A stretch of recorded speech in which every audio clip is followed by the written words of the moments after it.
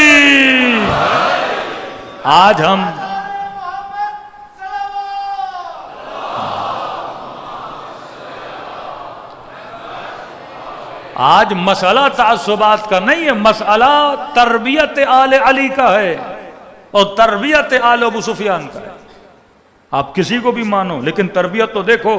ایک گھر وہ ہے جس میں اکبر پیدا ہو رہے ہیں، ایک گھر وہ ہے جس میں قاسم پیدا ہو رہا ہے، ایک گھر وہ ہے جس میں ام کلثوم اور سیدہ زینب جیسی بیویاں پیدا ہو رہی ہیں، ایک گھر وہ ہے، ارے گھر والے تو گھر والے، لیکن ان کے اصحاب بھی دیکھو تو کوئی میثم تمار بنا ہوا ہے، کوئی حبیب ابن مطاہر بنا ہوا ہے، کوئی جناب ابو ذر غفاری بنا ہوا ہے، کوئی مسلم ابن اوسجا، کوئی ہانی ابن عروہ، کوئی مسلم ابن عقیل، کوئی جناب بریر، ایک سے ایک کردار آپ کو ملتے ہیں۔ یہ تربیت ہے۔ اور سامنے کے مکتب کی تربیت دیکھو، کوئی شمر بن رہا ہے، کوئی ابن سعد بنا ہوا ہے، کوئی ہرملہ بنا ہوا ہے، کوئی ابن زیاد بنا ہوا ہے۔ تو مکتب بتاتا ہے کہ یہ کس سوچ کے مکتب کا ہے۔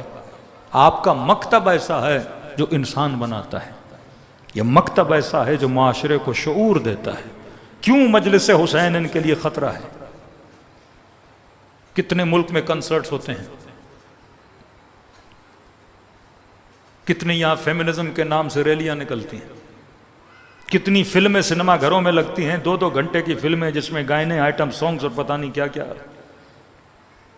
لیکن سارے مسائل ذکر حسین سے کیوں ہیں؟ کیونکہ وہاں پہ 2 گھنٹہ جو جوان صرف کر رہا ہے وہ صرف کمرشلزم ہے۔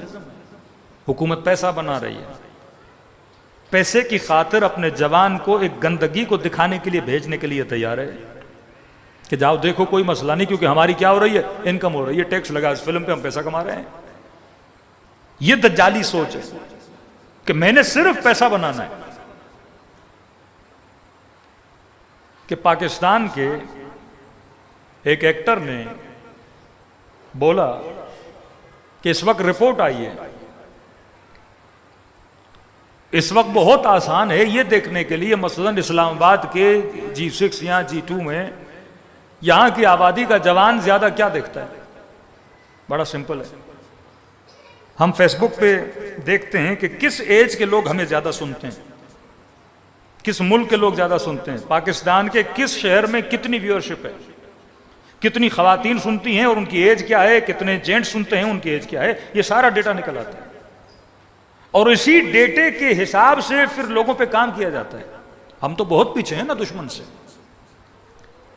وہ دیکھتے ہیں اسلام آباد میں کتنے شیعہ ہیں اور اس شیعہ کا مثلاً 18 ایئرز کا بچہ کس ذاکر کو سن رہا ہے زیادہ, 50 سال کا بوڑھا کسے سن رہا ہے, 25 سال کی خاتون جو جوان لڑکی ہے وہ کسے سن رہی ہے, ٹین ایجر کس کو پسند کرتا ہے. جب وہ اندازہ لگا لیتے ہیں کہ مثلاً 80% آف پاپولیشن ریلیجیس مٹیریل کو زیادہ پسند کرتی ہے تو پھر وہ ان کو ان ریلیجیس کرنے کے لیے پلانز بناتے ہیں. لیکن اگر ان کو پتا چلا کہ یہ 20% مجالس میں بھی جاتے ہیں بٹ 80% یہ سوشل میڈیا پہ گندگی کو دیکھتا ہے تو ان کے لیے کوئی خوف کی بات نہیں ہے کہ کوئی بات نہیں, 20% پانی میں جائے گا خود کو پاک کرنے کے لیے, 80% تو گندگی میں لیٹا ہوا ہے. یہ سارا ڈیٹا نکلتا ہے. میں صرف اپنا فیس بک نکالوں تو میرا ڈیٹا میرے سامنے ہوتا ہے کہ کون دیکھ رہا ہے, ایج فیکٹر کیا ہے, کس شہر کے لوگ زیادہ دیکھتے ہیں, انڈیا سے اگر کوئی دیکھ رہا ہے تو کس سٹی سے مجھے زیادہ دیکھ رہا ہے. اسی طرح پاکستان کا ڈیٹا نکلا کہ یہ جو آپ فیس بک کھولتے ہو اس کے اندر ریلز ہوتے ہیں, اس کے اندر ویڈیوز ہوتی ہیں, آپ یوٹیوب دیکھتے ہو, آپ انسٹا دیکھتے ہو, آپ ٹک ٹاک دیکھتے ہو, اور اس کا جو مٹیریل ہے وہ ریلیجیس بھی ان ریلیجیس بھی ہے. بہت سارا ایسا مٹیریل ہے جسے پورنوگرافی کہتے ہیں, گندگی کا مٹیریل, فحش مٹیریل. اس میں 2 ملک سر فہرست ہے پوری دنیا میں, ایک پاکستان, دوسرا سعودی عرب. ایران کا نام بھی 4-5 نمبر پہ تھا. یعنی گندگی میں دیکھنے والے ممالک میں سب سے زیادہ کس کی نسل آگے ہے؟ مسلمانوں کی. اب ہمارا خطیب منبر پہ آئے, تاریخ کے قصے سنائے اور اتنا بے خبر ہو کہ میری نسلیں کیا دیکھ رہی ہیں, اتنی معلومات نہ ہو کہ یہ زمانہ وار آف انفارمیشن کا زمانہ. وہ اسی پہ خوش ہو کہ تاریخ میں ہم نے فلاں چیز فتح کی اور فلاں ہم نے کارنامے کیے, لیکن آج تمہاری نسل کیا کر رہی ہے, تمہارا جوان کیا کر رہا ہے, دشمن نے اس کو کس چیز پہ لگایا ہوا اور اس کی فکر نہ ہو. ہمارے کتنے مولانا حضرات آپس میں بیٹھ کے میٹنگز کرتے ہیں اور ڈیٹا نکال کے ڈسکس کریں کہ جناب ہماری نسلیں 80%, اگر 80% پاکستانی جوان یہ دیکھ رہا ہے تو اس میں شیعہ جوان بھی ہے. اگر 80% ہمارے اداروں میں کرپشن ہو رہی ہے تو اس میں شیعہ آفیسر بھی شامل ہیں. ایک تو متقی ہوں گے وہ غلط چیز ہے, ایک برائی جب ملک میں آتی ہے تو وہ پورے ملک کو اپنے لپیٹ میں لے لیتی ہے. یہ نہیں کہ اگر پاکستان میں سیلاب آئے گا تو 2 اہل سنت کے گھر گریں گے اور شیعہ کا گھر نہیں گرے گا. جب بدبختی آتی ہے تو سب پہ آتی ہے. اللہ جب بارش برساتا ہے تو رحمت سب کے اوپر آتی ہے. ہم نے کب بیٹھ کے اتنی پلاننگ کے ساتھ اپنی نسل کے اوپر کام کیا کہ بھائی جناب یہ چیز جوانوں میں زیادہ بڑھتی جا رہی ہے اور اس چیز پہ زیادہ ممبر سے پڑھا جائے. Pakistan day by day corruption کی طرف جا رہا ہے اور یہ چیز میں نے کہا تربیت کی ذمہ داری علماء کے پاس تھی. اہل سنت کے علماء تو سو گئے یہ فتویٰ دے کے کہ رسول خدا نے فرمایا اگر فاسق, اگر فاجر, اگر ظالم, اگر کسی کے اندر شیطان بھی چلا جائے وہ حاکم بن گیا, اس کے خلاف تم آواز نہیں اٹھا سکتے. اور اسی اسلام آباد میں جب جنرل پرویز مشرف نے لال مسجد پہ اٹیک کیا تو لال مسجد کے مولوی کو لکھا کہ تم ہی تو اپنے خطبوں میں کہتے ہو کہ وقت کا حاکم اولی الامر ہے, مجھے اولی الامر کہہ بھی رہے ہو اور میرے مقابلے میں کھڑے بھی ہو. کہا مجھے جواز ہے تمہیں قتل کرنے کا. تھا کوئی مفتی جو جواب دے؟ کیونکہ ایک ایسی آئیڈیالوجی امت کی بنا دی کہ حاکم کے خلاف کھڑا نہیں ہونا. تبھی کہیں پر بھی آپ کو کوئی ریولوشنری حرکت نظر نہیں آتی, کوئی موومنٹ نظر نہیں آتی. لیکن جو ڈیموکریٹک سوسائٹیز ہیں کیونکہ وہ ریلیجیس نہیں ہوتے زیادہ تر, ویسٹرن ورلڈ, فرانس میں ایک پولیس والے نے ایک سیاہ فام جمع کو مارا, ایک سیاہ فام کو. 26 ڈیز فرانس میں خانہ جنگی تھی کہ ایک پولیس والے نے بے گناہ ایک جوان کو قتل کیسے کیا. جن کو ہم تنخواہیں دے رہے ہیں اپنی حفاظت کے لیے وہ ہمارے جوانوں کو قتل کر رہے ہیں. اور پاکستان میں دن دہاڑے ریمنڈ ڈیوس آتا ہے 2 پاکستانیوں کو قتل کر دیتا ہے. جب آپ اس بندے کی کتاب پڑھیں گے تو شرم کے مارے آپ کا سر جھک جائے گا کہ کہتا ہے وہ جو صاحبان قتل تھے مجھے معاف کرنے کے لیے تیار نہیں تھے اور مجھے کن کن لوگوں نے بچا کے اس ملک سے باہر بھیجا. ہمیشہ یاد رکھیے قوموں کو بے غیرت بنانے کے لیے ان کی نبض کو چیک کیا جاتا ہے پولیٹیکلی. رسول خدا کے کارٹون کیوں بنائے گئے؟ تاکہ چیک کریں کہ مسلمانوں میں غیرت کتنی ہے. اور دیکھا کہ جب ہم نے فرسٹ ٹائم کارٹون بنائے، مثلا 20 ملین مسلمان روڈوں پہ نکلے، پھر سیکنڈ ٹائم بنائے کہ دیکھیں تعداد بڑھتی ہے یا کم ہوتی ہے. آہستہ آہستہ کرتے کرتے وہ جو انسان کا احترام اور ادب اور تعصب تھا وہ آہستہ آہستہ گرتا گیا. فرانس میں حجاب پہ پابندی لگائی گئی کہ ہم دیکھیں کتنے مسلمان فرانس کو چھوڑ کے جاتے ہیں. ہمارے خود اپنے شیعہ کہتے ہیں مولانا ہم نے کمپرومائز کر لیا، کون جائے گا فرانس کو چھوڑ کے. میں نے کہا پھر حجاب کا کیا بنا؟ کہ مولانا بس بچی اسکول جاتی ہے، حجاب اتارتی ہے، باہر آتی ہے حجاب کرتی ہے. جب آپ نے کم پہ کمپرومائز کیا اٹ مینز آپ زیادہ پر بھی کمپرومائز کرو گے. معصوم فرماتے کئی کام ہیں جو گناہ سے بھی بدتر ہیں. مولا وہ کون سے کام ہیں؟ فرمایا گناہ کو چھوٹا سمجھنا. ایک مرتبہ میں گناہ کرتا ہوں، اللہ سے معافی مانگتا ہوں، ایک مرتبہ گناہ کر کے یہ کہتا ہوں ارے اتنے گناہ میں کیا ہوتا ہے؟ فلاں صاحب نے 1 کروڑ رشوت لی ہے، میرے 5,000 لینے سے کیا ہوتا ہے؟ فلاں نے اتنی چوری کی ہے، میری 2% چوری سے کیا ہوتا ہے؟ فلاں نے اتنے زیادہ گناہ کیے ہیں، وہ تو زانی ہے، وہ تو شرابی ہے، میرے چھوٹے نشے کرنے سے کیا ہوتا ہے؟ فرمایا تصغیر گناہ اس گناہ سے زیادہ بدتر ہے، کیونکہ بندے کو یہ خوف نہ ہو کہ میں کس کی نافرمانی کر رہا ہوں. کہا اپنی جگہ کوئی گناہ چھوٹا نہیں ہوتا اگر یہ سوچے کس کے دربار کے مقابلے میں کر رہا ہے. کل 14 اگست ہے، آزادی کا دن. ایک تو ہمیں مسلمان بولتے ہیں نا 1400 سال گزر گئے، شیعہ مجلسیں کیوں منا رہے ہیں؟ کہ حسین تو ایک دن میں شہید ہوئے اور آپ ہر سال ان کی شہادت کیوں منا رہے ہو؟ تو میں نے کہا پاکستان بھی ایک بار آزاد ہوا تھا، تم ہر سال آزادی کیوں منا رہے ہو؟ کہ نہیں یہ سلوگنز ہیں، یاد رکھا جائے کہ ہم آزاد ہوئے تھے. تو امام رضا فرماتے ہیں ہم بھی تجھے یاد رکھوائیں گے کہ حسین شہید ہوئے تھے. جس طرح تم غدیر بھول گئے ہم تجھے کربلا بھولنے نہیں دیں گے. لیکن ایک دن کو منایا کیوں جاتا ہے؟ سارے جھنڈیاں اٹھائیں گے خوشی کے دن. کیا آزاد ہوا؟ پاکستان آزاد ہوا. کس سے آزاد ہوا؟ انگریز سے آزاد ہوا. خوشی تب ہو جب ملک آج بھی آزاد ہو. یہ فکر امام حسین دے رہے تھے کہ تم مسجدوں میں بیٹھ کے نمازیں پڑھ رہے ہو لیکن ابھی تک یزید کی غلامی میں ہو. قولوا لا الہ الا اللہ تفلحوا، جو کلمہ لا الہ الا اللہ پڑھتا ہے وہ آزاد ہو جاتا ہے. کس چیز سے آزاد؟ وہ ہر غلامی سے آزاد ہوتا ہے. اشہد ان محمدن عبدہ ورسولہ. یہ نہیں کہا کہ محمد پہلے رسول ہے، فرمایا محمد عبد ہے بعد میں رسول ہے. جب عبدیت کے مقام پہ آؤ گے تو پھر رسالت ملتی ہے، جب عبدیت کے مقام پہ آؤ گے پھر ولایت ملتی ہے. فرمایا سارے بتوں کو توڑ کے ایک رب کی دربار میں جھکنا شروع کر. کیوں ہر مسجد کے مناروں سے مؤذن اذان دیتا ہے اللہ اکبر 4 بار، اللہ اکبر اللہ اکبر اللہ اکبر. کیوں ہر سجدے کے اٹھنے سے پہلے کہتے ہو اور بعد میں کہتے ہو اللہ اکبر؟ یہ آزادی کی نشانی ہے کہ میں نے ایک کو بڑا مانا اور اس کے علاوہ کسی کو بڑا نہیں مانا. میں نے ایک ہی بندے کو اور ایک ہی وجود کو سپر پاور مانا، اس کے علاوہ کسی کو سپر پاور نہیں مانا. لیکن آج کا حاکم جب امریکہ کو سپر پاور مانے، جب وہ کچھ کرنے سے پہلے یہ سوچے کہ میرا مولا میرا آقا امریکہ کیا بولے گا، جب یہ سوچے کہ میں کچھ کروں گا تو امریکہ مجھے نقصان دے گا. کہ میں نے آج ایک مجلس میں پڑھا یہ ماڈرن سلیوری، یہ نئی غلامی جو ذہنی غلامی ہے کہ نسلوں کو ویسٹرنائز بناؤ، ماؤں بہنوں کو ویسٹرنائز بناؤ.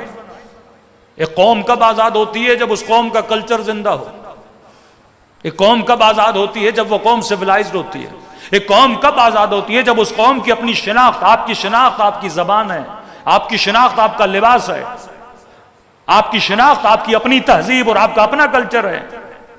لیکن جو قومیں انگریزوں کو کاپی کرنے لگے، لباس میں بھی اس کو کاپی کرے، بات کرنے میں بھی اس کو کاپی کرے، جو قباحت مانے اپنی زبان میں بات کرنے میں، کہ اس سے بڑی غلامی کے سپریم کورٹ سے فیصلہ آ جائے کہ آج کے بعد سپریم کورٹ کے جتنے فیصلے ہوں گے وہ اردو میں ہوں گے اور فیصلہ جس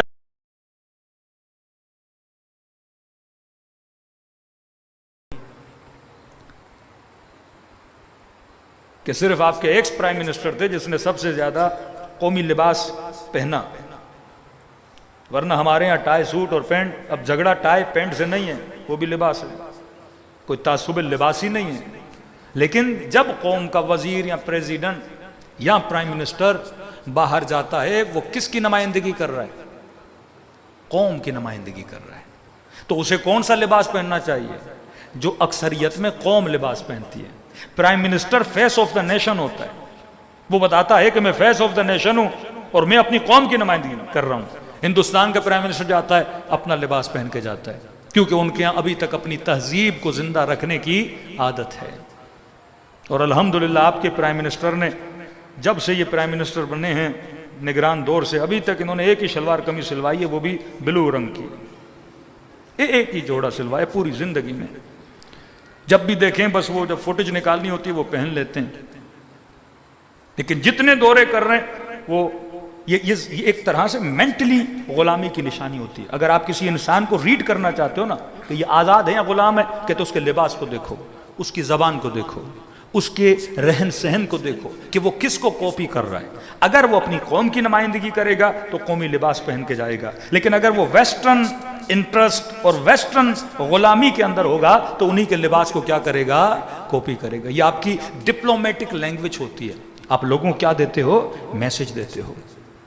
قوموں کی غیرت کو آزمایا جاتا ہے کہ ہم ان کے ایک بندے کو سزا دیں، قوم کا ریئیکشن دیکھیں کیا آتا ہے. کہ عافیہ صدیقی پہ کتنے جلوس نکلے، شرم کے مارے قوموں کے سر جھکنے چاہیے. ہم کیوں آج فلسطین پہ نہیں بول پا رہے؟ کیونکہ ہماری سیلف رسپیکٹ ختم ہے. ہم کیا بولیں گے فلسطین کی اس خاتون پہ جس کے ساتھ زیادتی ہو؟ ہم کیا بولیں گے اس بچے پہ 30,000 مسلمان بھی مارے جائیں؟ ہماری کوئی سیلف رسپیکٹ نہیں.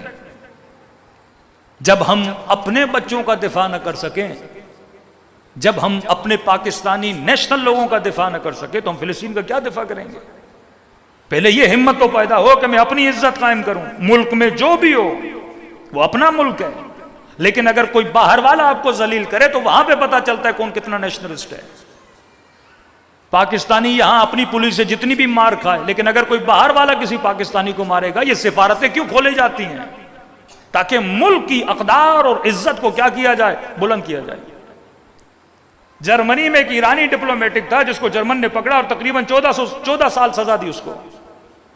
ایرانین نے 2 جرمن کو پکڑا اور کہا کہ ہمارے بندے کو چھوڑو گے تمہارے بندے کو چھوڑیں گے. ایک کشتی ان کی گرائی جاتی ہے، وہ 2 کشتیاں پکڑ لیتے ہیں.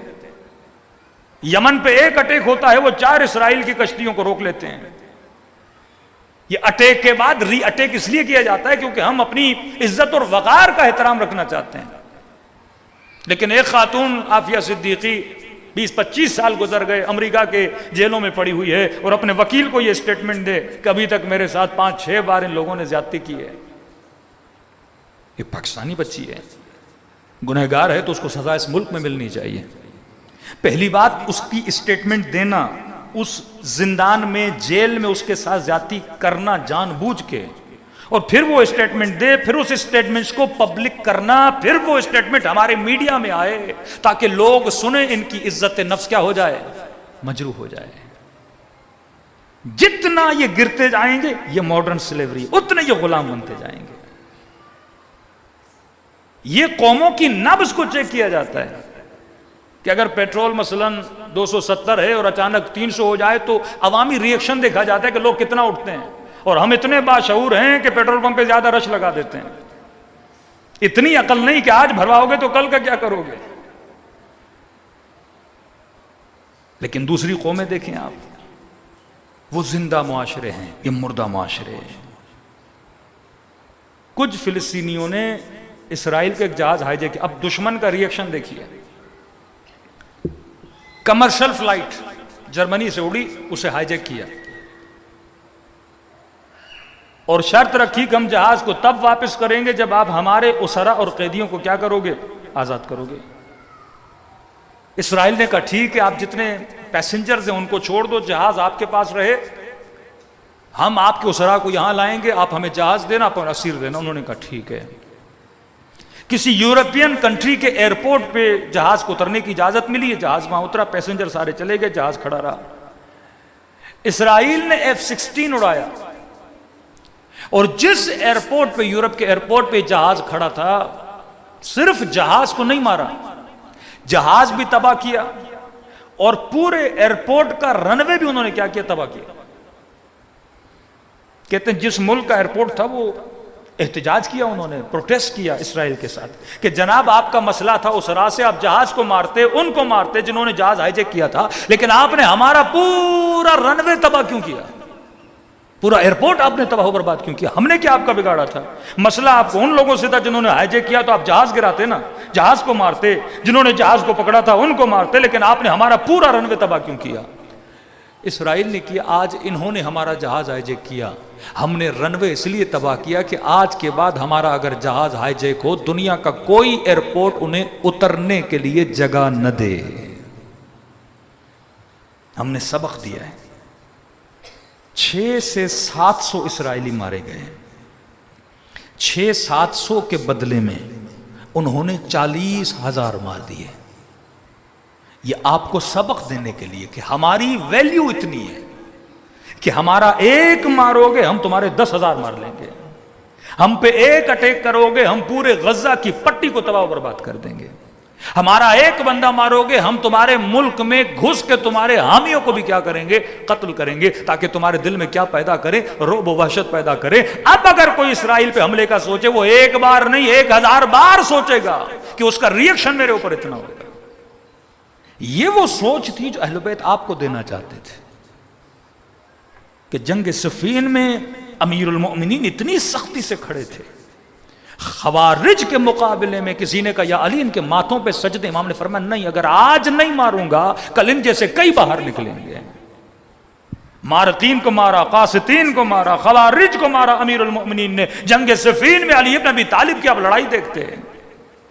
امام نے کہا جب فسق کے مقابلے میں شدت کے ساتھ کھڑے نہیں ہوگے، وہ اگلی بار تمہارے اوپر اور کیا کرے گا؟ زیادہ حملہ کرے گا۔ جب چند ڈالروں میں بکو گے، کل تجھے اور سستا کر کے یہ کیا کریں گے؟ خریدیں گے۔ جب آپ انہیں اپنے ملک میں انٹری دو گے، پھر وہ یہاں کے بن لادن کو بھی مار کے جائیں گے۔ جب ملک میں انٹری دو گے، آپ کے ملک میں آپ کی اجازت کے بغیر آ کے ہٹ کر کے جائیں گے، آپ کے بندوں کو پکڑ کے لے جائیں گے۔ جب یہاں پہ لوگ سستے بکنے لگیں، قوموں میں جب غیرت ختم ہو جائے، حسینیت غیرت کا نام ہے، حسینیت آزادی کا نام ہے کہ اپنے بچوں کو ذہنی طور پہ آزاد بناؤ، انہیں نہ پیسے کا غلام بنانا، نہ پاور کا غلام بنانا، نہ طاقت کا غلام بنانا۔ اگر تیری نسلیں کسی کی غلام بنے تو پروردگار عالم کی غلام بنے۔ صلوات پڑھے محمد و آل محمد۔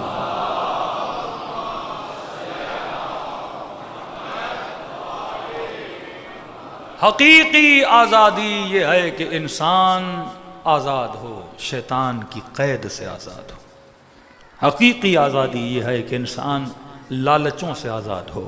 حقیقی آزادی یہ ہے کہ ہماری مائیں بہنیں بے پردگی سے آزاد ہوں۔ یا آج جوان نسلیں جو غلام بنی ہوئی ہیں، کب کوئی لباس کا غلام ہے، کوئی بے حیائی کا غلام ہے، کوئی عیاشیوں کا غلام ہے، اور یہاں تک معاشرہ آ جائے کہ پاکستان وہ ملک بنے جو سب سے زیادہ گندگی دیکھنے والا ملک بن جائے۔ پہلے گھروں میں حجاب تھا، گھروں میں دیواریں کھڑی تھی، کوئی گلی سے گزرتا تھا تو گھر میں بیٹھی ہوئی ماں بہن پہ نگاہ نہیں پڑتی تھی۔ آج ٹک ٹاک نے، انسٹاگرام نے ان حجابوں کو ختم کر دیا۔ میں نے پچھلے سال کہا تھا کہ پاکستان میں جان بوجھ کے غربت لائی گئی، کیونکہ ایک معاشرے کو ری بلڈ کرنے کے لیے اسے پہلے غریب بنانا ہوتا ہے۔ آپ کسی جگہ پہ نئی سوسائٹی بنانا چاہتے ہو تو آپ پہلے پرانی بلڈنگز کو کیا کرو گے؟ گراؤ گے۔ جب بالکل میدان بن جائے گا پھر آپ نئی بلڈنگ بناؤ گے۔ سازش کر کے پاکستان کو مصنوعی طور پہ یہاں غربت اور یہاں پہ مہنگائی، یہاں کے حالات کو بگاڑا گیا۔ کیوں؟ کیونکہ امیر فرماتے ہیں جس معاشرے میں غربت آتی ہے وہاں فحشہ بڑھتا ہے۔ جس معاشرے میں غربت آتی ہے، فرمایا کہ اس معاشرے میں چوری بڑھتی ہے۔ جس معاشرے میں غربت آتی ہے، فرمایا اس معاشرے میں جہالت بڑھ جاتی ہے۔ فرمایا چوری، کرائم، اور اس معاشرے میں فحشہ بڑھتا ہے، کیونکہ جب انسان غربت ہوگا، فرمائیے جو پیٹ کی آگ ہے اسے ہر انسان بجھانا چاہتا ہے، اس پیٹ کو بھرنے کے لیے یہ کرپشن کرے گا، اس پیٹ کو بھر مہنگائی ہے، انسان کہاں سے اپنی زندگی اور ماہانہ اخراجات کو پورا کرے؟ یہ معاشرہ چور بنے گا۔ اب ایک باپ ہے، اس کے پاس ایک بیٹا ہے، 4 بیٹیاں ہیں، وہ بیٹیوں کو کھلا نہیں سکتا۔ اب کہتا ہے مولانا بیٹی گھر میں بیٹھی ہے، اگر 4 ٹک ٹاک بھی بنا رہی ہے تو کیا ہوا؟ پیسہ تو گھر میں آ رہا ہے۔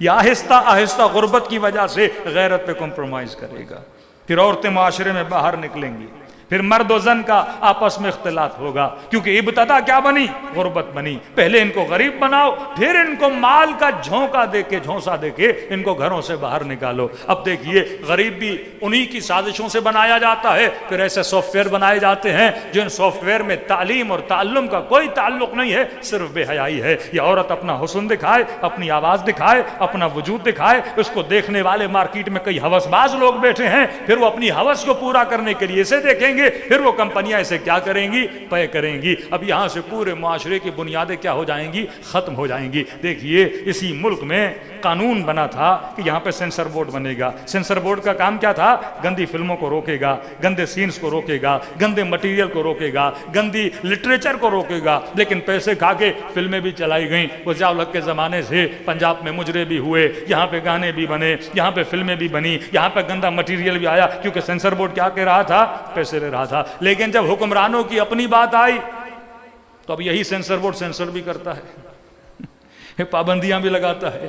اسی ملک میں فائر وال بھی آ رہا ہے، اب واٹس ایپ بھی نہیں چلتا جب تک وی پی این نہ ہو۔ کتنی سختیاں آ گئیں، کیونکہ ذاتی مفاد ہے تو سختی ہے۔ لیکن جہاں دین خدا کو پامال کیا جا رہا تھا، جب ڈراموں پہ بے حیائی تھی، وہاں پہ کوئی پابندی نہیں ہے۔ ایک ڈرامہ آپ کا بچہ، میرا بچہ ٹی وی پہ بیٹھ کے دیکھ رہا ہے، اور سامنے ڈرامے میں ایکٹر شراب بھی پی رہا ہے، اور نیچے لکھتا ہے کہ بچوں کی نگاہوں سے اس سین کو ذرا دور رکھا جائے۔ جناب جب دکھانا ہی نہیں ہے تو آپ دکھا کیوں رہے ہو؟ اور نیچے اس کے سب ٹائٹل کیوں لگا رہے ہو کہ بچہ نہ دیکھے؟ اب بیچ سے کوئی بچے کو تو اٹھائے گا نہیں۔ یہ دکھانے کا مطلب ہی ہے، کیونکہ آنکھ جب دیکھے گی تو گناہ کی عادی بنے گی، پھر اس کے لیے گناہ نہیں رہے گا۔ فرمایا پہلے سے دکھاؤ۔ پورے موروکو کو تباہ کر دیا گیا۔ یہ مغرب جس کو بولتے ہیں موروکو، اس کے اندر بڑا حجاب تھا۔ انہوں نے کہا کہ موروکو کے کلچر کو ہم کس طرح تباہ کریں، مراکش اس کے پورے کلچر کو ہم کس طرح تباہ کریں، کیونکہ مسلمان کے کلچر میں حجاب تھا، چادر تھی، سب کچھ تھا۔ تو انہوں نے بڑی ریسرچ کی۔ انہوں نے کہا سائیکولوجیکلی جب انسان کسی چیز کو دیکھتا ہے تو دیکھنے کے بعد عادی بنتا ہے۔ مطلب آپ ایک چیز کو برا مانتے ہو، لیکن جب دیکھو گے اور دیکھنے پر آپ راضی ہوئے تو اس چیز کو پھر آہستہ آہستہ برا نہیں مانو۔ پورا ترکی کیسے تباہ ہوا؟ آج فرہنگی یلغار ہے آپ کے گلگت بلتستان میں، یعنی وہاں کے علماء پریشان ہیں کہ ہماری بچیوں سے حجاب ختم ہوتا جا رہا ہے، ہمارے نوجوان طبقہ فحاشی کی طرف زیادہ بڑھتا جا رہا ہے۔ وہ بلتستان جو پورا شیعہ، وہ گلگت جس کا 60-70% شیعہ، کیوں؟ کیونکہ ٹورزم بڑھ رہا ہے نا، اور جب ٹورزم جن علاقوں میں بڑھتا ہے تو ظاہر انگریز بھی جاتے ہیں، ہر طرح کا بندہ بھی جاتا ہے، اور آپ کے اکثر بچوں کی وہاں نوکریاں یا ہوٹل میں ہے یا مختلف چیزوں پر ہے، یا ان کو گھمانے کے لیے لے جاتے ہیں۔ اب کیونکہ وہ دیکھتے ہیں کہ اکثر ایسی عورتیں آ رہی ہیں جن کا حجاب نہیں ہے، تو دیکھ دیکھ کے کیا ہو جاتا ہے؟ بے حجابی عام ہو جاتی ہے۔ ترکی میں جب ایک بچے سے پوچھا کہ آپ یہ لباس کا نہیں، ہماری دادی نہیں پہنتی تھی، ہماری اماں نہیں پہنتی تھی، کہ پھر آپ کے بچے کیوں پہنتے ہیں؟ کہ ہم اکثر ہمارا اٹھنا بیٹھنا انگریزوں کے ساتھ تھا، وہ آتے تھے شراب بھی لے کر آتے تھے، گندا لباس بھی پہنتے تھے، تو ان کو دیکھ دیکھ کے ہمیں کیا ہو گئی؟ عادت ہو گئی۔ کلچر پانی کی طرح ہے، آپ پانی کو نہیں روک سکتے۔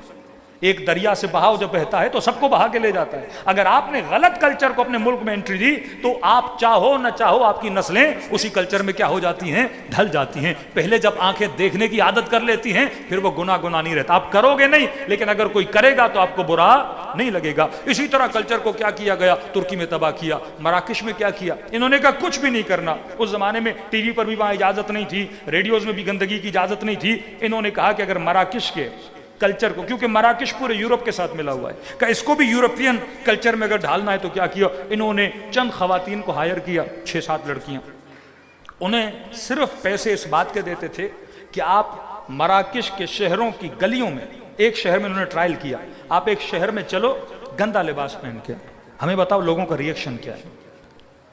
ان کا کام تھا صبح سے نکلتی تھی شام تک ان کی گلیوں میں گندا لباس پہن کے۔ کبھی مارکیٹ میں ایک ایسی عورت جس نے برا لباس پہنا ہوا، ساری عورتیں حجاب میں، ایک عورت بالکل ولگرٹی کے اعلیٰ معیار پہ اور گندا لباس پہن کے، کبھی ایک چل رہی ہے، کبھی 2 چل رہی ہیں، کبھی 6 چل رہی ہیں۔ اب ظاہر ہے مرد کے اندر حوث مرد کے اندر شہوت.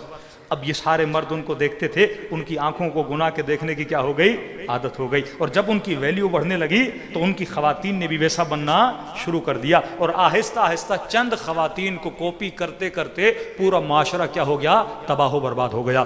برائی تھوڑے سے شروع ہوتی ہے. اگر مدینے والے پہلا ظلم جو آل رسول کے حق میں ہوا تھا اس پہ خاموش نہ رہتے تو کبھی کربلا بپا نہ ہوتی. اگر سیدہ کے گھر پہ آگ لگتی اور مدینے والے چپ ہو جاتے ہیں, پھر خیموں کو بھی آگ لگے گی, یہ لوگ چپ رہیں گے. اگر علی کے ہاتھوں میں رسیاں بنتی ہیں اور یہ چپ رہ جاتے ہیں, پھر کوفے کی بازار میں نبی کے نواسیوں کے ہاتھوں میں رسیاں ہوں گی, یہ لوگ چپ ہو جائیں گے. جب آپ چھوٹے ظلم پہ خاموش ہو جاتے ہو تو ظالم بڑا ظلم کرتا ہے. اگر پہلے دن جب 1000 فلسطینی شہید ہوئے تھے, اگر مسلمان ہائی لیول کا ریئیکشن دکھاتے تو یہ بات 40,000 پہ نہ آتی, اور اگر آج 40,000 پہ چپ ہو, وہ 40 ملین کو بھی مار دیں گے, تمہارا حال یہی ہوگا جو حال کل تھا. تو اصل آزادی فکر کی آزادی ہے. آج بھی ہم نے دنیا کی بڑی طاقتوں کو اپنے دلوں کے اندر بت بنایا ہوا ہے. حسینیت اسی بتوں کو توڑنے کا نام ہے. علی نے کعبے کے بت توڑے, حسین نے یزید کا بت توڑا, اور آج شیعہ وہ ہے جو امریکہ کا بنا ہوا بت توڑ دے. صلوات پڑھے محمد و آل محمد.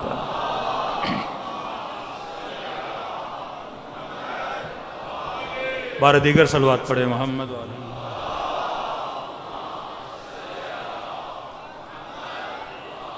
نعرہ تکبیر, نعرہ رسالت, نعرہ حیدری, ہدیہ صلوات.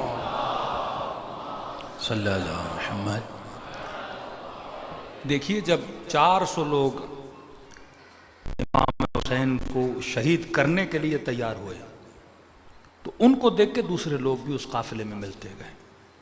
برائی جب بڑھتی ہے تو آہستہ آہستہ اپنے بہاؤ میں سب کو بہاتی ہے. آپ کوئی بھی جوان جو یو کے میں رہتا ہو, کینیڈا میں رہتا ہو, ایون اگر کوئی ایران میں رہتا ہو, میں 28 سال ایران میں رہا, 28 سال, صرف ایک شہر میں 17 سال کے قریب ہم رہے. مجھے نہیں یاد پڑتا جہاں پہ برف باری بھی ہوتی تھی, بارش بھی ہوتی تھی, یعنی شدید قسم کی برف باری مشہد میں. یا آپ کسی بھی بندے سے پوچھیں جو کینیڈا میں رہتا ہے, یورپ میں رہتا ہے, یو کے میں رہتا ہے, مجھے نہیں یاد پڑتا ان 17 سالوں میں 15 سالوں میں جس گلی میں ہمارا گھر تھا وہ روڈ کبھی بنا ہو, کیونکہ کبھی خرابی نہیں ہوا. 17 ایئرس. ہلکی پھلکی جو بناوٹ وہ الگ چیز ہے, کبھی گیس پائپ لائن بچھی تو روڈ تھوڑا بنا گیا, لیکن یہ کہ روڈ ٹوٹے ہر سال اور روڈ بنے نہیں دیکھا. اور پاکستان آئے ہوئے تقریباً 12 سال ہو گئے, مجھے نہیں یاد پڑتا میں نے کوئی روڈ دیکھا ہو جو ہر سال نہ بنے. ہاں, جب لاسٹ آپ کے پرائم منسٹر کی حکومت گری تو کسی نے کمنٹ میں لکھا کہ ہم اتنی پتلونیں چینج نہیں کرتے جتنے پاکستان وزیر اعظم چینج کرتا ہے. اسٹیبلٹی جس ملک کی یہ ہو کہ آپ کا روڈ ہر سال نیا بنے. پہلے تو سال میں بنتے تھے, اب ہر 6-7 مہینے میں. اب یہ جو روڈ بنتا ہے یہ کس پیسے سے بنتا ہے؟ یا آپ ٹافی بھی لیتے ہو تو جی ایس ٹی, آپ ہوٹل میں کھانا بھی کھاتے ہو تو ٹیکس, آپ کا بل 3,000 ٹیکس, اس پہ 2,500 کا ٹیکس آ جاتا ہے. آپ گاڑی لیتے ہو ٹیکس. ہر پیسہ کون دے رہا ہے؟ عوام دے رہی ہے. یہ غریب جو محنت کرتا ہے صبح سے شام تک پسینہ بہاتا ہے, یہ کبھی بل کے مد میں, کبھی گیس کے مد میں, کبھی کھانے کے مد میں, کبھی بچوں کے لیے کھلونا لینے جائے, کبھی ایک پینسل اپنے بچے کے لینے جائے, وہ حکومت کو ٹیکس دیتا ہے. اب حکومت یہ بیت المال ہے, اس بیت المال میں خیانت نہیں ہونی چاہیے.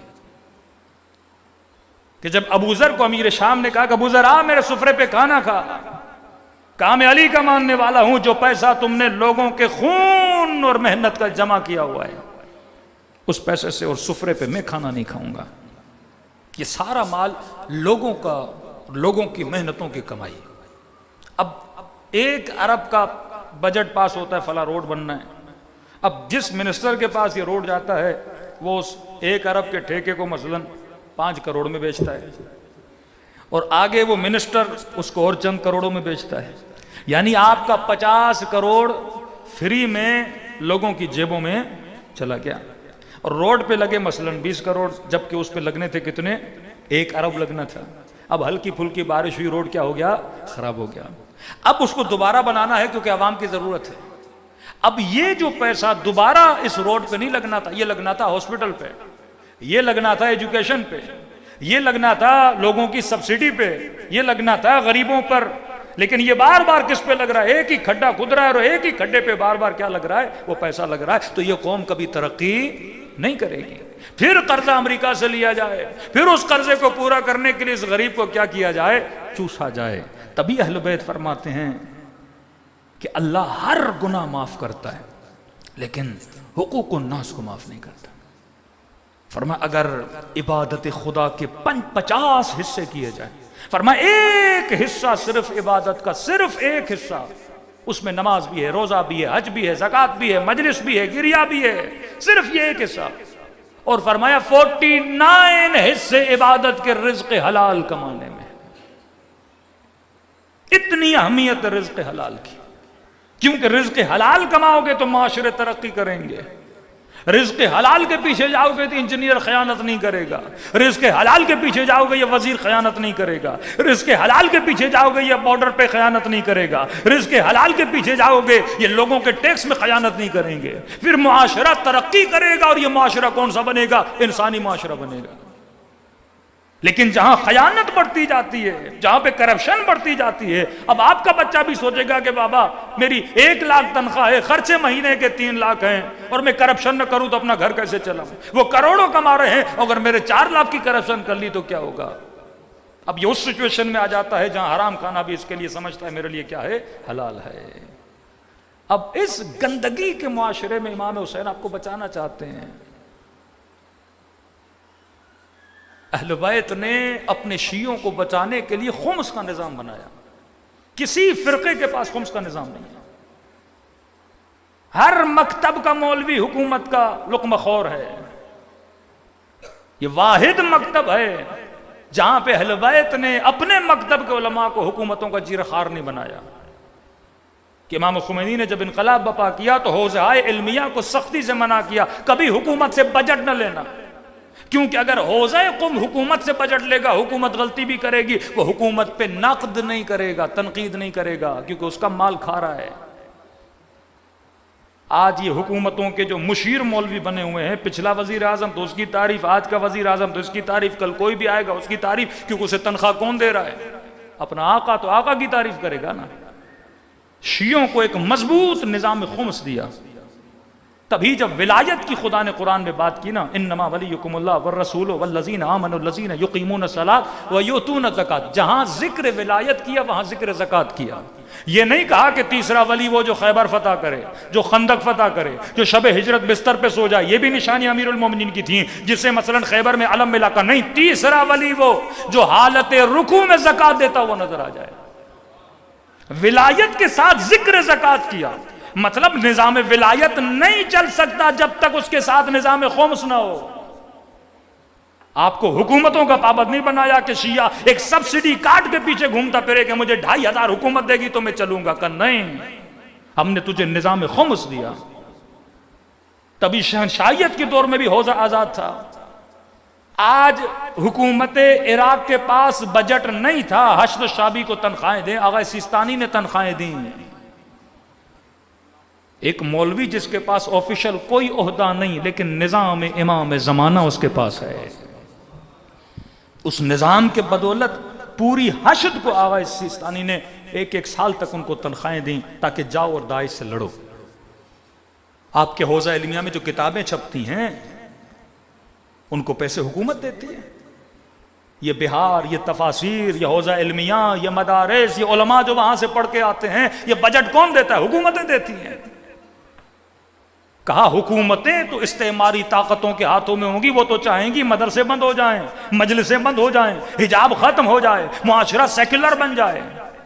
لیکن یہ نظام جو امام زمانہ آپ کو دے کر گئے، اہل بیت دے کر گئے، جو نظام خمس کی صورت میں واللہ اگر 80% پاکستانی معاشرہ خمس دیتا، آج یہاں کوئی شیعہ غریب نہ ہوتا، آج یہاں کوئی سید غریب نہ ہوتا، آج یہاں کوئی خاتون غربت کی وجہ سے اپنی عصمت فروشی نہ کرتی۔ فرمایا ہم تجھے نظام دے کر گئے، لمن لا معاش لہ لا دین لہ، یہ ذہن میں رکھنا، مولا فرماتے ہیں جس کا معاش نہیں اس کا دین نہیں۔ آپ کس کو کیا بتاؤ گے جا کے نماز پڑھو، جا کے روزہ رکھو، جا کے حج کرو، اے جماع بدکاری میں نہ جانا، اچھے کاموں میں جانا، جبکہ یہ صبح سے شام تک یہی سوچ رہا ہے کہ رات کو اپنے بچوں کے لیے کما کے کیا جانا ہے، اپنی بچی کی اسکول کی فیس کیسے بھرنی ہے، اپنی بیٹی کے جہیز کے سامان کو کس طرح تیار کرنا ہے، یہ کہاں دیندار بنے گا؟ فرمایا پہلے اس کے معاش کو مضبوط کرو، پھر اس کے دین کو مضبوط کرو۔ تبھی فرمایا الشیخ فی عیالہ کالنبی فی امتہ، جو بندہ صبح سے شام تک اپنے بیوی بچوں کے لیے محنت کرنے جاتا ہے، رسول فرماتے اس کی مثال ایسے ہے جیسے نبی اپنی امت کے اندر تبلیغ کے لیے نکل رہا ہے۔ ہاں؟ آپ اس مکتب اور آئیڈیالوجی کے ماننے والے ہو جہاں میں سب کچھ دیا، فرق یہ ہے بس اگر ہم پروپر عمل کریں تو واللہ پورے پاکستان میں غریب شیعہ آپ کو نہ ملے، ایک غریب آپ کو شیعہ خاتون نہ ملے، ایک غریب سید نہ ملے۔ آج تنخواہوں کے لیے مولانا پریشان ہیں کہ مولانا 12,000 تنخواہ، بانیان کہتے ہیں مولانا کہاں سے لائیں؟ بھائی جو نظام اہل بیت دے کر گئے، نظام خمس، 10 امیر بھی اگر خمس نکالیں، ایک خمس نکالو، پھر اس کو پروپر کس طرح تقسیم کرنا ہے اس کے لیے کیا بناؤ، سسٹم بناؤ۔ ہر شہر میں ایک آفس ہونا چاہیے، ہر شہر میں ایک دفتر ہونا چاہیے۔ ہم فیس بک سے ڈیٹا کلیکٹ کر سکتے ہیں، امیر المومنین کوفے میں غریبوں کا ڈیٹا کلیکٹ کر رہے ہیں، چھٹے امام مدینے میں ڈیٹا کلیکٹ کر رہے ہیں، کہ آپ اسلام آباد میں غریبوں کا ڈیٹا نہیں کلیکٹ کر سکتے؟ ایک بندے کو 50,000 جاب ہائر کرو، کئی ایسے ماہر ہیں ڈیٹا کلیکٹر، وہ پتہ کر سکتے ہیں یہاں پہ کتنے شیعوں کے گھر ہیں، کتنی بیواؤں کے گھر ہیں، کتنے یتیموں کے گھر ہیں، کتنوں کے یہاں کتنی غربت ہے، کون کون سی جاب کرتا ہے، 1-2 مہینے کی محنت ہے، سارا ڈیٹا آپ کے پاس آ جائے گا۔ دشمن کے پاس ہمارا سارا ڈیٹا ہے لیکن ہمارے پاس اپنے شیعوں کا کوئی ڈیٹا نہیں ہے۔ یہ زمانہ وار آف انفارمیشن اور ڈیٹا کا زمانہ ہے۔ اگر آپ کے پاس ایگزیکٹ ڈیٹا اپنی نسلوں کا ہے، اس ڈیٹے سے آپ دیکھ سکتے ہو کہ ہمارے بچے کیا دیکھ رہے ہیں، کس کو کس چیز کی ضرورت ہے، آپ اپنے معاشرے کو بنا سکتے ہو اور ایک انسانی معاشرہ کھڑا کر سکتے ہو۔ صلوات پڑھے محمد وآل محمد۔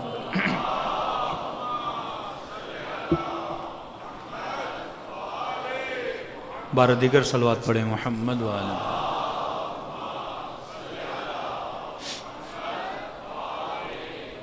تو کبھی بھی یہ نہ سمجھی گیا کہ مکتب اہل بیت ایک معجزاتی مکتب ہے، نہیں، پروپر اہل بیت نے اس مکتب کی ایک تربیت کی، اس تربیت کے چرخے کے نتیجے میں حبیب بنے، میثم بنے، ابو حمزہ شمالی بنے، مسلم ابن اوسجہ بنے۔ اتنی تربیت کی کہ دشمن آج تک پریشان ہے۔ میں نے ڈیٹیل میں اس پہ اشرح پڑھا ہے کہ آپ کے 5ویں امام مدینے میں بیٹھے ہوئے ہیں، مطلب یہ آپ کا 5واں امام ایران نہیں گیا، یہ آپ کے 5ویں امام بحرین نہیں گئے، یہ آپ کے 5ویں امام بصرہ نہیں گئے، لیکن مدینے میں بیٹھے بیٹھے 5ویں امام کے زمانے میں پورا قم شیعہ بن جاتا ہے۔ مدینے میں بیٹھے بیٹھے 5ویں امام کے زمانے میں کاشان شیعہ بن جاتا ہے، شہر رہ شیعہ بن جاتا ہے۔ 6 امام کے زمانے میں اہواز شیعہ، بخارا شیعہ، بحرین شیعہ، بصرہ شیعہ، یمن میں کافی حد تک شیعہ، یعنی عثمانیوں کی حکومت سے پہلے پورا ترکی، آذربائیجان، ترکی، یہ سارا شیعہ تھا۔ کیا کیا اہل بیت نے؟ نیٹ ورک بنایا، سسٹم بناؤ۔ افراد مر جاتے ہیں، سسٹم نہیں مرتا۔ فرد کبھی بھی سسٹم کا مقابلہ نہیں کر سکتا۔ آج کئی جوان کہہ رہے ہیں مولانا ٹک ٹاک پہ، یوٹیوب پہ کئی ایسے لوگ ہیں جو مرجعیت کے خلاف باتیں کر رہے ہیں۔ میں نے کہا کرنے دو، فرد کبھی بھی سسٹم کا مقابلہ نہیں کر سکتا۔ اس وقت اصولی مکتب ایک سسٹم بن چکا ہے۔ اب 10 افراد آئیں گے خلاف بات کریں گے، کچھ 10 لوگ توڑیں گے، اس سے کوئی زیادہ فرق نہیں پڑتا، کیونکہ سسٹم ہے آپ کے پاس۔ اخباریت کو سسٹم نہیں ہے، وہ کہتے ہیں انڈیویجولی ہر بندہ جائے کتابیں پڑھے اور معصومین کے فرامین پہ کیا کرے، عمل کرے، کوئی سسٹم نہیں ہے۔ خمس کی کلیکشن کا کوئی سسٹم نہیں ہے، لیڈرشپ کا کوئی سسٹم نہیں ہے۔ بھائی انڈیویجولی ہر بندہ جائے گا، ان کو لیڈ کون کرے گا، ان کا رہبر کون ہوگا؟ کوئی نہیں۔ جو قومیں بغیر لیڈر کے ہوتی ہیں وہ تباہ ہو جاتی ہیں۔ پاکستان کب کامیاب ہوگا؟ میں نہیں کہتا یہاں پہ کسی عالم کی حکومت آئے. پاکستان میں جب تک کوئی نیشنل پارٹی نہیں بنتی تب تک پاکستان کامیاب نہیں ہوگا. ایک ایسی پارٹی جو چاروں صوبوں میں ووٹ لے سکے. اور جب بھی آپ کے ملک میں ایسا کچھ ہوتا ہے تو سارے معاملات بگڑ جاتے ہیں. یہاں جب تک ہر صوبے میں ایک ایک پارٹی ہوگی, کیونکہ نیشنلزم نہیں ہوگا. یہ سندھیوں کی پارٹی, یہ پنجابیوں کی پارٹی, یہ بلوچوں کی پارٹی, یہ پٹھانوں کی پارٹی, تقسیم اندر تقسیم اندر تقسیم, تقسیم اندر تقسیم. لیکن جب ایک یونائٹڈ نیشنل پارٹی آتی ہے تو ملک میں سمجھو ایک لیڈرشپ بنتی ہے. اور دشمن اس لیڈرشپ سے ڈرتا ہے, کیونکہ لیڈر اگر کچھ کہے گا تو 22 کروڑ کی آبادی ہے. 1 کروڑ بھی لوگ اگر باہر نکل آئے تو پھر ان کو سنبھالنا کیا ہو جاتا ہے, مشکل ہو جاتا ہے. امامت کا مطلب لیڈرشپ ہے. غیبت امام میں مرجعیت کا مطلب لیڈرشپ ہے کہ سارے شیعہ ایک اعلم مرجع کی تقلید کریں. ان میں کیا آئے گی؟ لیڈرشپ آئے گی. کہ آغا شیرازی بزرگ جب فتویٰ دیا تو اس وقت سے برٹش گورنمنٹ نے کام کرنا شروع کیا کہ جناب ہم کسی بھی ملک میں گئے ہمیں اس طرح سے مقابلہ کسی کا نہیں کرنا پڑا جس طرح ایران میں کرنا پڑا. کہ یہ کیا ہے؟ اہل سنت کے ممالک میں جاتے ہیں لوگ اتنا مفتیوں کے پیچھے نہیں. کہ یہ کیسا ملک ہے کہ ایک ان کے مجتہد نے فتویٰ دیا کہ الیوم, آج کے بعد امام زمانہ کے حکم سے تمباکو پینا حرام ہے. شاہ پریشان ہو گیا, وزیر کو بلایا, بندے خدا لوگ کیوں نہیں خرید رہے؟ ملینز کی انویسٹمنٹ ہوئی ہے ہمارے ملک میں, فورن کمپنی آ کے انویسٹ کر کے گئی ہیں. انہوں نے قبلہ فتویٰ آ گیا, کوئی لے نہیں رہا. کیا مطلب فتویٰ آیا؟ میں شہنشاہوں میں کہہ رہا ہوں خریدیں. کہنے لگا بادشاہ سلامت آپ لوگوں کی بات کرتے ہیں, میری اماں نے اپنا حقہ توڑ دیا ہے, میری اپنے گھر میں نہیں چل رہی. یہ پاور آف لیڈرشپ ہمیشہ, یہ جو نیٹ ورک اہل بیت نے بنایا شیعوں کو دیا, آپ مضبوط تھے اپنی لیڈرشپ کی وجہ سے. کہ ایک بندہ عراق میں بیٹھا ہوا ہے, وہ پوری دنیا کے شیعوں کو کیا کر رہا ہے؟ لیڈ کر رہا ہے. ایک بندہ ایران میں بیٹھا ہوا ہے, وہ پوری دنیا کے اپنے مقلدین کو کیا کر رہا ہے؟ لیڈ کر رہا ہے. اور لوگ اس کی فتویٰ پہ ایسے عمل کرتے ہیں جیسے حکم امام پہ عمل کیا جائے.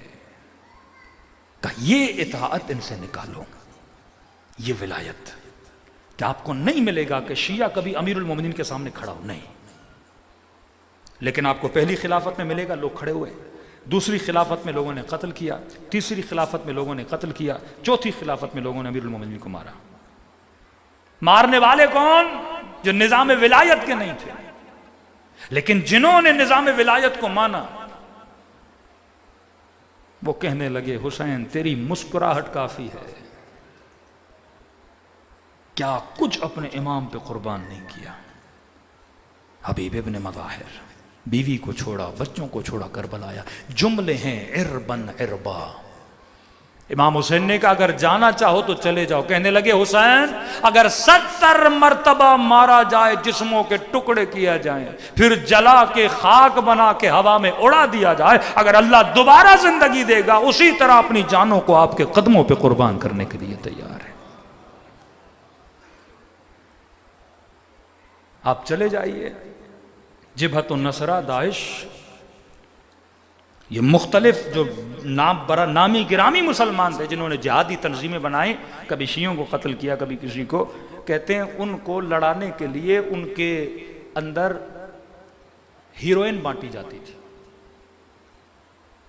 کس جذبے سے یہ لوگ لڑیں؟ نشے کا عادی بنایا جاتا تھا. ہیروئن, انگریز جب لڑتے ہیں تو ان کو شراب پلائی جاتی ہے. یہ فوجی جب لڑتے ہیں نا صبح سے شام, پھر رات کو ان کو شراب دیتے ہیں تاکہ ان کا مائنڈ کیا ہو جائے؟ کول ہو جائے. لیکن 8 سال جو جنگ چلی ایران و عراق کی, آپ دیکھیں آج بھی فوٹیجز موجود ہیں. صبح لڑتے تھے, رات کو نماز تہجد کے مصلی پہ روتے تھے. کبھی کوئی دعائے کمیل پڑھ رہا ہے, کبھی کوئی دعائے توسل پڑھ رہا ہے. دعائیں کرتے تھے خدا ایسے شہادت دینا جیسے حضرت عباس کو ملی, ایسے شہادت دینا جیسے میرے مولا امام حسین کو ملی. یہ آپ کے سیدہ زینب کے روزے کی حفاظت کرنے والے کہتے ہیں وہ روحانیت آپ کے جبہوں میں, کبھی یا زہرا, کبھی یا فاطمہ, کبھی یا حسین. ایسے جمع آپ کو کہیں نہیں ملتے, ایسے نورانی نورانی جمع کہ خاتون کہے مجھے شوہر سے اتنا پیار تھا, وہ ڈیلی مجھے فون کرتا تھا. جناب سیدہ کے زینب کے روزے کی حفاظت کے لیے گیا ہوا ایرانی خاتون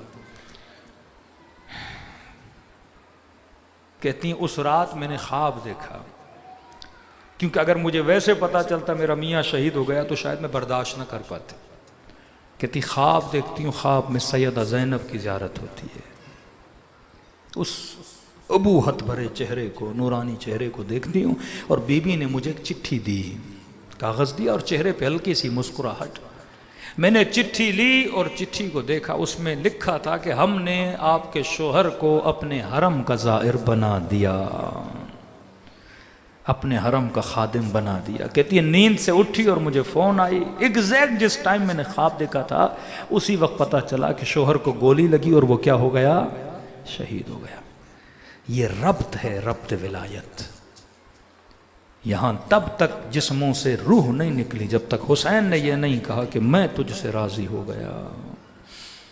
لشکر یزید کا سپاہی کہتا ہے جب جون زمین کربلا پہ گرے، یہ نبی کا صحابی بھی ہے، علی کا غلام بھی ہے، حسن کا غلام بھی ہے، حسین کا غلام بھی ہے.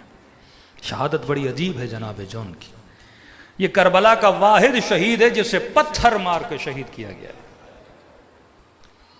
جب کہا نا ابن سعد حسین نے ایک بوڑھے کو بھیجا ہے جس کی کمر بھی سیدھی نہیں، ہاتھوں میں تلوار ہے پر ہاتھ کانپ رہے ہیں. کہا اسے کوئی تیر نہیں مارے گا، پتھر نہیں مارے گا. کہا ابن سعد پھر کیسے مارے؟ کہا کہ میں جانتا ہوں حسین کے گھر کا بچہ بچہ جون سے پیار کرتا ہے. یہ سارے عاشق ہیں. بچپن سے اس نے حسن کی غلامی کی، حسین کی. یہ بچپن سے بچوں کو بڑا کیا، اس کو بابا جون کہہ کے پکارتے ہیں. کہا ایسی موت دوں گا جون کو کہ حسین کا تڑپنا خود دیکھوں. یہ ذہنی غلام آزادوں کو مارنے چلے. کہ امیر کیا کریں؟ کہ گھوڑوں پہ سوار ہو جاؤ اور اتنے پتھر مارو اس جون کو کہ حسین اس کا تڑپنا دیکھیں. کہتے ہیں اس نبی کے بوڑھے صحابی کو، علی کے صحابی کو اتنے پتھر مارے کہ یہ زمین پہ گر پڑا. کہتے ہیں جیسے گڑا، لشکر یزید کا سپاہی کہتا ہے میں نے اتنی تیزی سے حسین کو کبھی آتے ہوئے نہیں دیکھا. کہ جیسے آئے اور کہ اب یہ منظر میں دور سے دیکھ رہا ہوں. کہتا ہے میں نے زندگی میں نہ کبھی ایسا آقا دیکھا، نہ زندگی میں کبھی ایسا غلام دیکھا. اس نے غلامی کی انتہا کر دی، اس نے آقائی کی انتہا کر دی. کیا دیکھا؟ کہتا جیسے حسین اس کے جنازے پہ پہنچے، خونم خون. میں نے دیکھا کہ حسین کوشش کر رہے تھے اس کا سر خاک سے اٹھا کے اپنی گود میں رکھا جائے، لیکن جیسے گود میں رکھتے تھے یہ غنودگی کی حالت میں تھا. اس عالم میں بھی اپنا سر پھر زمین کربلا پہ رکھتا تھا. گویا مولا رکھنا چاہ رہے ہیں، غلام راضی نہیں ہو رہا کہ میں بے ادبی کیسے کروں. یہ گود تو علی اکبر کے لیے بنی ہے، یہ وہ گود ہے جس میں عباس کا سر آئے گا. مولا میری اوقات ہے، میں غلام ہوں. کہا کئی مرتبہ کوشش کی کہ سر گود میں لائے، لیکن یہ غلام راضی نہ ہوا. اس نے بار بار اپنے سر کو خاک پہ رکھا. کہتا یہ تو غلام کا ادب تھا آقا کی دربار میں، لیکن کہتا اب جو منظر دیکھا میں نے کبھی آقا کی غلاموں سے ایسی محبت نہیں دیکھی. کہ جب غلام راضی نہ ہوا نا کہ سر حسین کی گود میں رکھے، کہتا میں نے آنکھوں سے دیکھا کہ حسین نے اپنے سر کو جھکانا شروع کر دیا. اتنا جھکا کہ حسین نے اپنا رخسار جون کے رخسار پہ رکھا، بوسہ دیا اور وہ دعا کی اللہم بید وجہ طیب ریحہ. اے خدا اس کے چہرے کو قیامت کے دن ایسا نورانی بنانا کہ جو اس کا مذاق اڑاتے تھے یہ رنگ کا کالا ہے. اے خدا اس کے بدن میں ایسی خوشبو دینا کہ ہر بندہ رشک کھائے. کہتے ہیں جب لاشوں کو پامال کیا جا رہا تھا، لشکر یزید والے سپاہی کہتے ہیں ایک بدن سے عجیب خوشبو آ رہی تھی، ایسی مہک جس نے پوری کربلا کو پکڑ دیا. کہ جب قریب گئے یہ کسی اور کا بدن نہیں، یہ غلام حسین جون کا بدن تھا. آج بھی ہمارے ایک دوست ہیں، ان کے پاس قبر امام حسین کی مٹی ہے. سال میں ایک بار ہم مٹی دیکھنے جاتے ہیں. وہ آج بھی جب وہ رومال کھولتے ہیں پورے کمرے میں ایسی مہک اور خوشبو پھیل جاتی ہے. تصور کریں جس مٹی میں ان کا خون ہے اس مٹی میں اتنی خوشبو ہے. قدر جانو، اگر تمہاری نسبت ان سے ہو گئی تو آپ کی قدر و قیمت کیا ہے. ملائک آتے ہیں شیعہ علی کے استقبال کے لیے. علی منابر من نور، دعائے ندبہ. علی تم اور تمہارے شیعہ قیامت کے دن نور کے ممبروں پہ بیٹھے ہو گئے، کیونکہ یہ بندہ آزاد تھے، یہ کسی ظالم کی غلامی میں نہیں گئے. انہوں نے اگر کسی کو سجدہ کیا، سجدہ حقیقی، جب سجدہ کرتے تھے تو ان کے ماتھے اور برین اور ان کا وجود اللہ کی دربار میں جھکا ہوا تھا.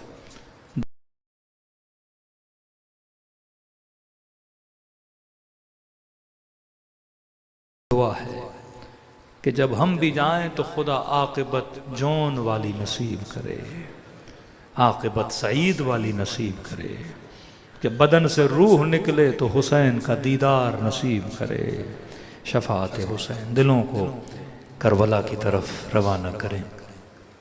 ایسے سلام کریں جیسے زینب نے اپنے بھائی کے لاشے کو دیکھ کے سلام کیا.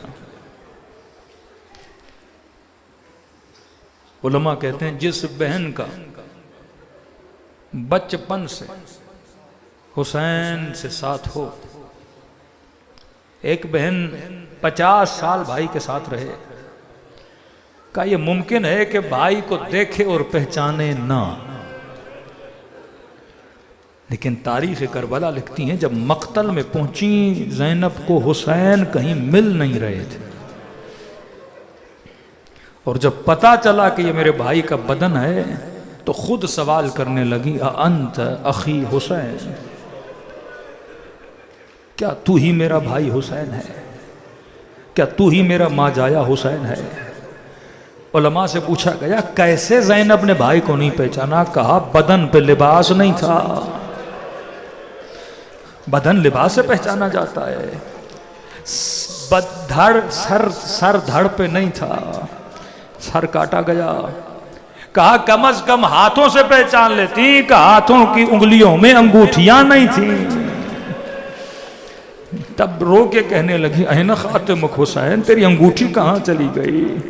حسین تیرا امامہ کہاں گیا؟ حسین تیرا کمربند کہاں گیا؟ حسین وہ قمیض کہاں گئی جو اماں زہرا نے سی کر دی تھی؟ وہ ظلم کیا جس کی مثال تاریخ میں نہیں ملتی. فرمایا جس کا دل قسی ہوتا ہے جمود العین کا عذاب میں مبتلا ہوتا ہے. اللہ جس کے دل کو سخت کرتا ہے نتیجے میں اس کی آنکھوں کو خوش کر دیتا ہے. شکر خدا کرو مجلس حسین نے دلوں کو سختی سے بچایا ہوا ہے، قساوت قلب سے بچایا ہوا ہے. یہ کیسے ممکن ہے کوئی علی اصغر کی شہادت پہ روئے پر فلسطین میں یتیم بچوں پہ نہ روئے؟ یہ کیسے ممکن ہے کوئی 4 سالہ بچی کے تماچوں پہ روئے لیکن وہاں ہزاروں میں بچیاں یتیم ہوئی نہ روئے؟ آپ کے دل کو زندہ رکھا، کیوں یہ دل ہے جو مظلوم کے لیے صدا بلند کرے گا. یہ آنکھیں ہیں جو مظلوم کے لیے روئیں گی. دلوں کو کربلا لے کر چلے. ہر مجلس دل کو زندہ کرتی ہے، ہر گریہ قساوت کو دور کرتا ہے. فرمایا ایسے میرے بابا کو سلام کرو جیسے بوڑھی ماں اپنے جوان بیٹے پہ گریہ کرتی ہے. فرمایا ابھی تو رویا نہیں، تو رونا چاہتا ہے. تم سب کے سروں کے پیچھے میری دادی زہرا کھڑی ہو جاتی ہے، دعا کے لیے ہاتھوں کو بلند کرتی ہیں. خدا یہ میرے حسین کا زادار ہے، میں زہرا اس سے راضی، تو بھی اس سے راضی ہو جا. کسی مومن نے کسی ولی خدا سے پوچھا قبلہ یہ بتائیے ماجرا کیا ہے؟ پورا سال دل نارمل رہتا ہے لیکن جب محرم کے دن آتے ہیں تو ایسا لگتا ہے جیسے دل پہ مصیبت کا پہاڑ گرا. مخصوصاً شب جمعہ، عصر جمعہ، وقت مغرب، یہ ایسی گھڑیاں ہیں کہ مومنوں کے دل غمگین ہو جاتے ہیں اور کہتے ہیں ہمیں پتہ نہیں لگتا غروب جمعہ میں دل غمگین کیوں ہوتا ہے. عصر کے وقت دل غمگین کیوں ہوتا ہے؟ محرم کا چاند نظر آتا ہے تو دل غمگین کیوں ہوتا ہے؟ تو انہوں نے عرض کی ان دنوں میں امام زمانہ کا دل غمگین ہوتا ہے، اور فرمایا مؤمنوں کے دل متصل ہیں قلب امام زمانہ سے۔ اچانک سے اگر آپ کے اوپر غم طاری ہو جائے تو فرمایا فوراً محسوس کرنا کہ تمہارے مولا کا دل غمگین ہے، کیونکہ امام کے دل کا اثر سارے مومنین کے دلوں پہ ہوتا ہے۔ ان دنوں امام کا دل بڑا غمگین ہے۔ میں کہوں مولا کہاں کہاں جائیں گے، کہاں کہاں لاشیں اٹھائیں گے؟ فرمایا ہر روز نماز عصر کے بعد خدا مجھے میرے حسین کا خون بھرا کرتا دکھاتا ہے۔ آئیے ایسے سلام کریں جیسے امام زمانہ سلام کرتے ہوں گے۔ السلام علی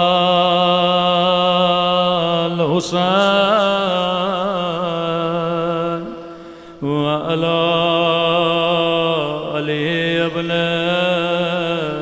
الحسین وعلی اولاد حسین کی صدا بلند وعلی اصحاب بلند آواز سے السلام علی الحسین وعلی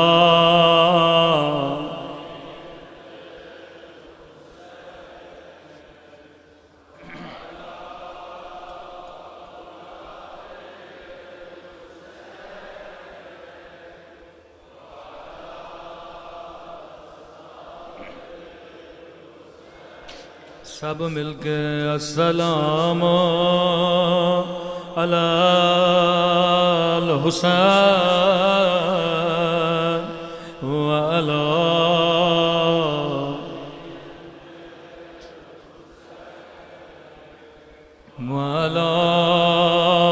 اولاد وعلی اصحاب میرا سلام ہو بچپن میں جھکی ہوئی کمر پہ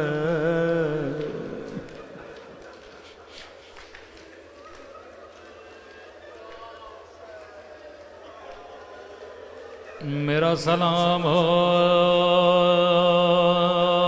اس بی بی پہ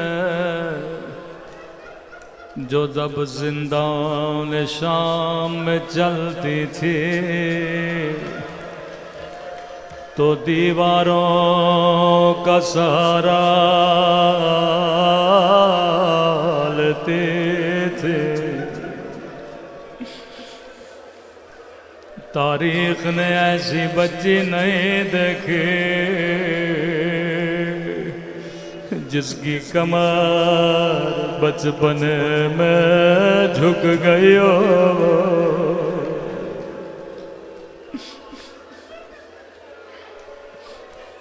اللہ آپ کی بچیوں کو سلامت رکھے۔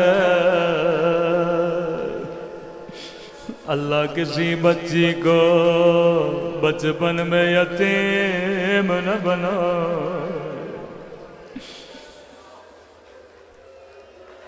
رو کے کہتی تھی بابا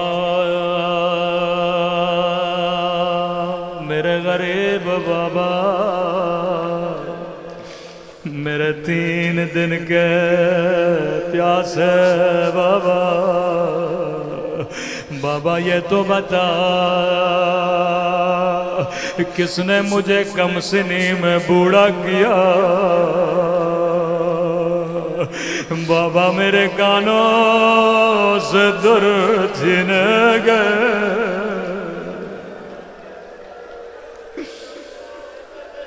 بابا تیرے گردن کی رگیں کس نے کاٹے؟ بابا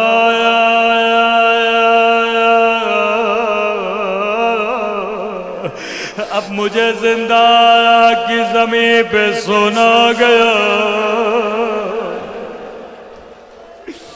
بابا اب تیرے سینے کے لیے نہیں روں گے بس ایک بار آنکھیں کھولو سکینہ سے باتیں کرو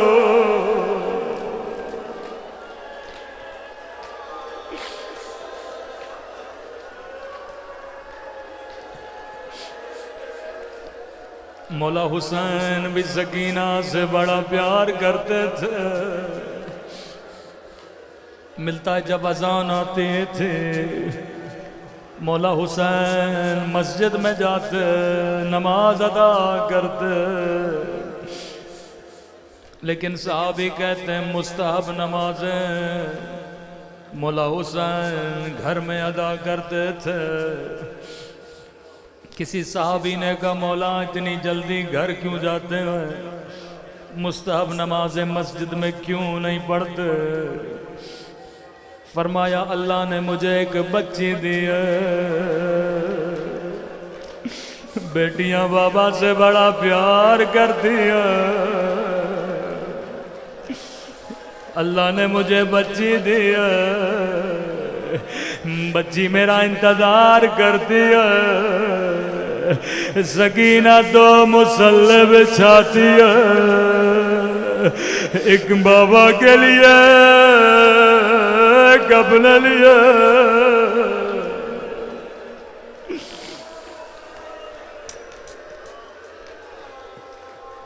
مدینے سے مکہ مکے سے کربلا پورے سفر میں سکینہ دو مصلی بچھایا کرتے تھے ایک مصلی اپنے لیے ایک اپنے غریب الوطن بابا کے لیے مولا حسین بھی خیمے میں سکینہ کے ساتھ نمازیں پڑھتے تھے لیکن روایت کے جملے ہوئے جب شام غریب آ گئے نماز عصر کا وقت ہوا بچی نے خیمے میں دو مصلی بچھائے ایک مصلی اپنے لیے ایک اپنے غریب الوطن بابا کے لیے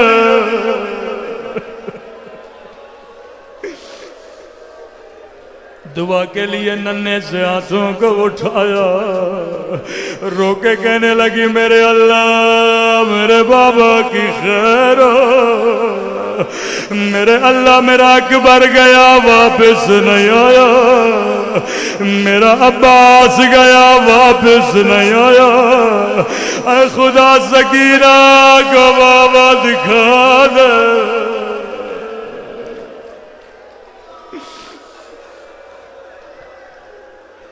اے کاش بچی نے یہ دعا نہیں کی ہوتی اچانک سکینہ کو کسی کے چلنے کی آواز آئی خیمے سے دوڑی دوڑی باہر گئے شاید میرا بابا آیا لیکن سنو گے بچی نے کیا دیکھا سکینہ نے دیکھا شمر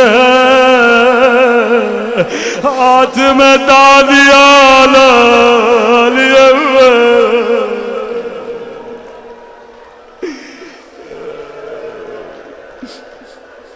خدا کسی بچی کو بابا کا قاتل نہ دکھائے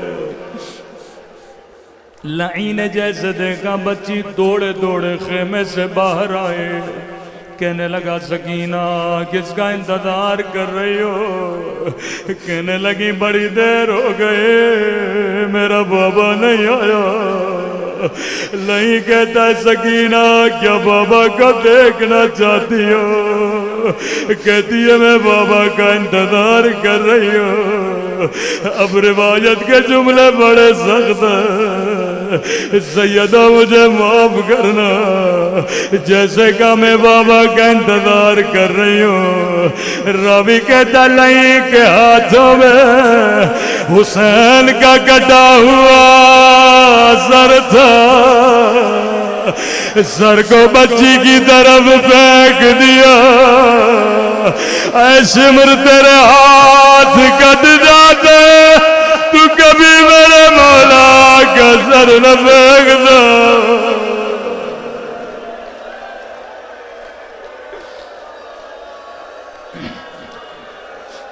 بچی بابا بابا کرتے ہوئے سر کی طرف دوڑے. روکے گا بابا تیرے گردن کی رگیں کس نے کاٹے؟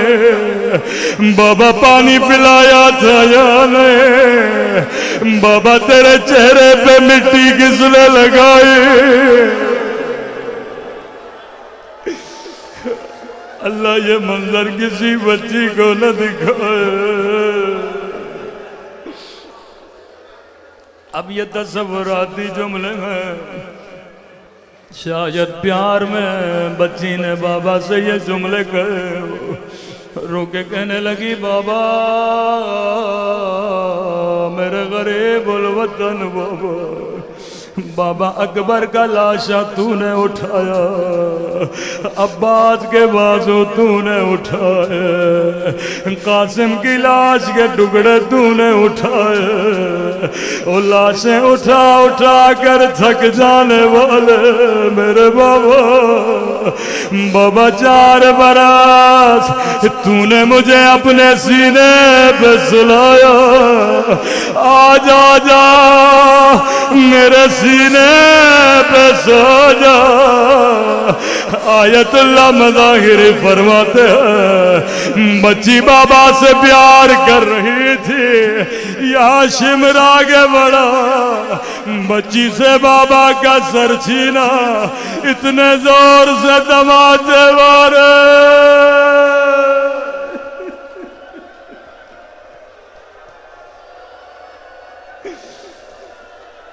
اتنے زور سے دماتے مارے کہ سکینہ بے ہوش ہو گئے. اب خیموں کو آگ لگ گئے. ہائے زینب کبھی کسی خیمے کی آگ بجھائے، کبھی کسی بچے کو بچائے. ڈھونڈتے ڈھونڈتے سکینہ کے خیمے میں پہنچی. کیا دیکھا؟ کان بھی زخمی، رخساروں پہ نیلے نشان. مجھے نہیں پتا بچی کیسے ہوش میں آئے، لیکن جب بچی کی آنکھیں کھلی بچی نے یہ نہیں کہا پھپھی اماں میرے در چھینے گئے. بچی نے یہ نہیں کہا پھپھی اماں مجھے تماچے مارے گئے. بچی نے یہ نہیں کہا پھپھی اماں میرے بابا کا سر کاٹا گیا. بچی نے یہ نہیں کہا پھپھی اماں میرا چچا باز گیا. میری ماں بہنوں مجلس میں آنے والیوں سنو سکینہ نے کیا کہا. روایت کے جملے ہیں جیسے نگاہ زینب پہ پڑے بچی نے بابا کا نہیں پوچھا، بچی نے اپنے کانوں کا نہیں بتایا. جیسے نگاہ زینب پہ پڑی پہلا سوال کیا او پھپھی اماں آپ کی چادر کہاں ہے؟ زینب نے کہا سکینہ جو شمر تیرے در لے گیا او میری چادر بھی لے گیا.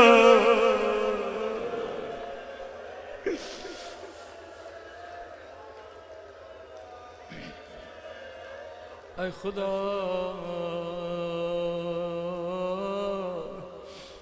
تجھے زینب کی چادر کا واسطہ، ہمارے ماں بہنوں کی چادروں کی حفاظت فرما.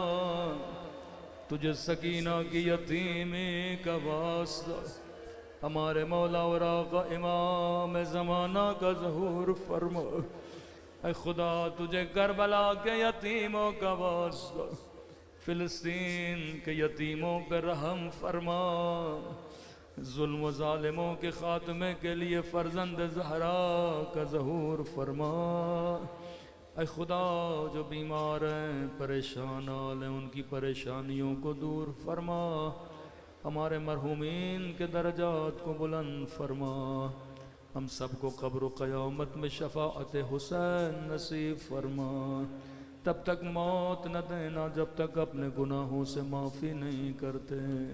اے خدا حاضرین کے گھروں پہ اپنی رحمتوں کو نازل فرما، مومنوں کے جان مال ناموس اور عزت کی حفاظت فرما، جو مانگا نہیں مانگا اپنے خزانے قدرت سے ہم سب کو نصیب فرما۔